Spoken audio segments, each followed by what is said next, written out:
Welcome to Golden Blue, everybody, home of the college football fan. And don't forget about the checklist. Hat check, sunglasses check, Pepsi check, notes check, sources check, and thick skin is a check. And don't forget to sing gear to represent your team and yourself in my background. Send it to P.O. Box 360, Liberty, South Carolina, 29657, and get yourself a shout out. On to the next video. In case you're wondering, these are the teams that we don't have represented for the mini helmets. As you can see, we actually have quite a few big brands that's not represented here at Golden Blue. So get your team represented here on Golden Blue. Hey, you already know what time it is, so might as well sit down, brace yourself, and buckle up because you are entering the speculation zone. You know, the fact that the Pac-12 is in this bad position that they're in is not 100% the Pac-12's fault. Don't get me wrong. George Kliavkoff has made some stupid decisions, and he is at fault for some of this.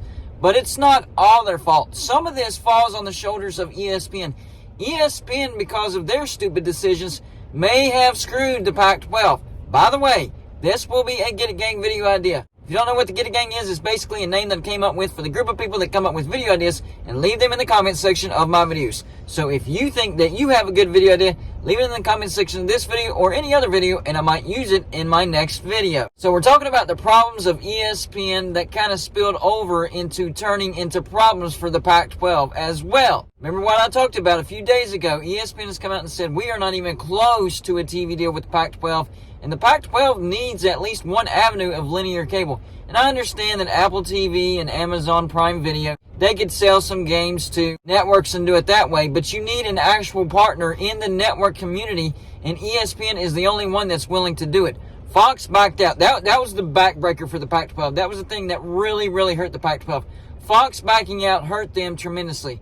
Fox wants to stick with the Big 10 and the Big 12. So Fox saying, thanks, but no thanks. We're not even going to bid on you. That hurt the Pac-12. So now they're relying on ESPN, and ESPN is looking like it's on shaky terms right now as well. This is from Andrew Marchand. He says, news, ESPN fires Executive Vice President Rob King after alleged harassment, the Post has learned. I don't know what kind of allegations these are other than harassment.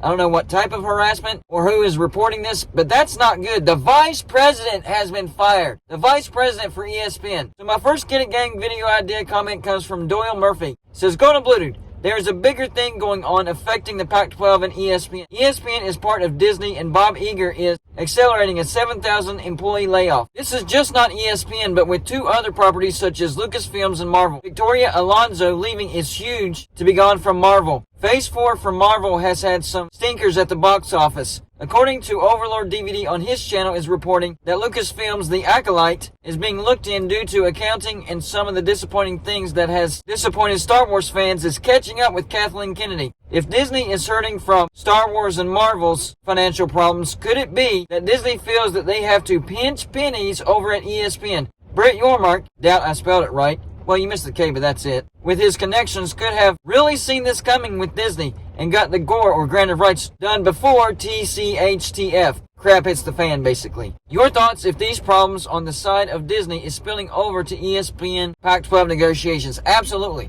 ESPN is having financial issues. They are planning on firing some people, and from what I'm hearing, nobody is safe. Even the vaunted Stephen A. Smith, his loudmouth, he's not safe from this. The Vice President, Rob King, he was fired not because of financial issues, but he's been accused of harassment, so you got that going on. So yes, this could 100% absolutely be affecting the Pac-12 ESPN negotiations. It's a big problem. 365 Sports reported in a video, so the title was, Is the Price Right?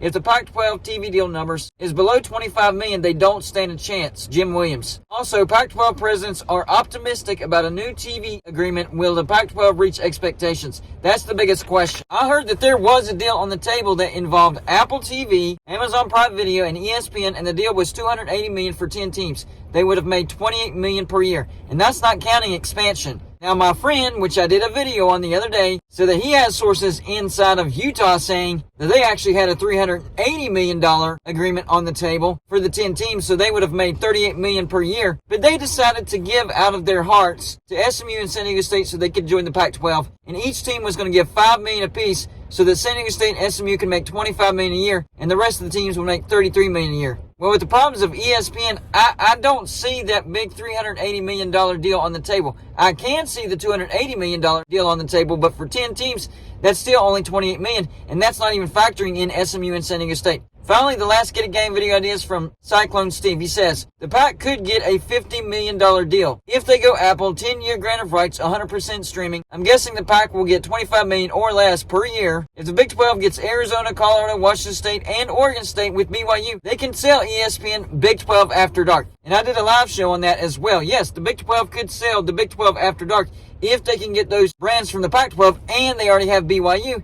And even those teams in the Midwest, I think they would be all right with playing later on in the evening every once in a while. Not all the time, but every once in a while. You could have some pretty decent matchups in the Big 12 After Dark. I mean, even the Holy War, BYU versus Utah, that would be a good Big 12 After Dark game, and I actually think it would get pretty decent views. You also have Arizona, Arizona State. They could put that on Big 12 After Dark. Arizona, Texas Tech, Arizona State, Texas Tech, Colorado, Utah, Colorado, BYU, Utah, Arizona. There's a lot of combinations, and even with the combinations with teams that are already in the Big 12, like Utah, Oklahoma State, that would be a great Big 12 After Dark game, and I do think it will get some decent views. So yes, they could sell that, and I agree with you, Cyclone Steve. But getting back to the point of this video, ESPN is in some financial difficulties right now, and it's not just ESPN like the commenter said. I mean, this is Disney, this is Marvel, this is Lucasfilm. They're making some bad financial decisions over there, and the product that they're putting out is starting to suffer because of some questionable decisions. And then it's causing them to suffer at the box office, which is causing financial issues overall.